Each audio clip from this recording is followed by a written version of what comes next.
ariko we buri kantu na buri nguni buriya bagira ubwenge.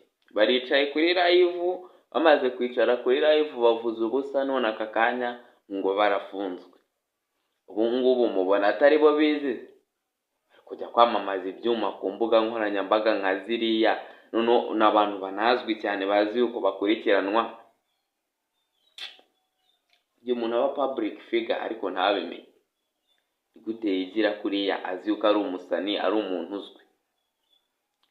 Ahantu bagomba kurinda izina ryayo, kuvuga ngo The Ben aka kanya nawe ni ukuvuga ngo agiye gusubiza abantu bamamazaga biriya biboro, aka kanya bikaba byafunzwe, gahunda ni ugusubizwa buri kantu. Ngo wehe yemeye, yakoranye na Norbert Business Group NBG nyine producing ibi bintu, bemeranwa kujya gukora ubukangurambaga mu rubyiruko bwo kurugumura no kurwereka ko inzoga ari iya danje. Ibiki n'ibiki ibintu yagiye akora mwarabibonye, byari uburyo bw'akazi mu by'ukuri. None aka kanya bivuriyemo risike buri kantu yo gufungwa. Ariko Rocky na The Ben byarangiyeho basubije. The Ben wehe yakoze n'ikintu kiriho kugaya ibi bintu byo kuvuga ngo ibyuma ngo tubice nyine, akora umva ko ari gushishikariza abantu kubyihora, ako ndabyumva kuko ni umusani. Abanyagatulika bazinywa cyangwa se abantu n'abahe bazinywa, abantu bazinywa mu by'ukuri, abantu bazinywa mu by'ukuri nabo bazi yuko ari mbi, ariko barazinywa rimwe na rimwe bakanarenza. Barabizi pe kuvuga ngo ni mbi mu rubyiruko, bashishikariza kuzirinda. N'undi wese ashobora kuba yinywa ariko akaba yakugira inama kuvuga ati we ntuzayinywe yihorere.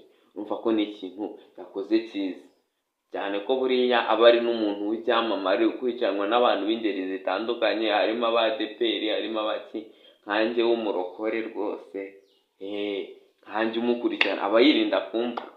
Ariko rero inkuru mbonye niba ariyo, kuri iyi live ya ba buri kantu hajeho Minisitiri w'Ubuzima. Minisitiri w'Ubuzima baramubaza ati se kuki baciye inzoga? Ati ntizujuje ubuziranenge, zirangiza, ziri kwangiza urubyiruko. Nyine nawe urabibona, ibintu bigaragarira buri wese. Aravuga se kuki itabi ryo batarica kandi naryo rinanditseho ngo ririca?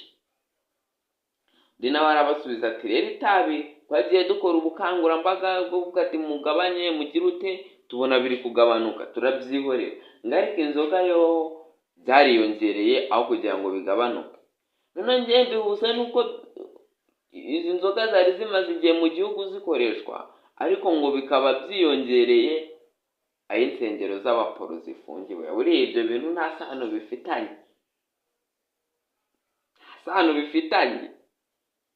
Abaporo nta sano bifitanye,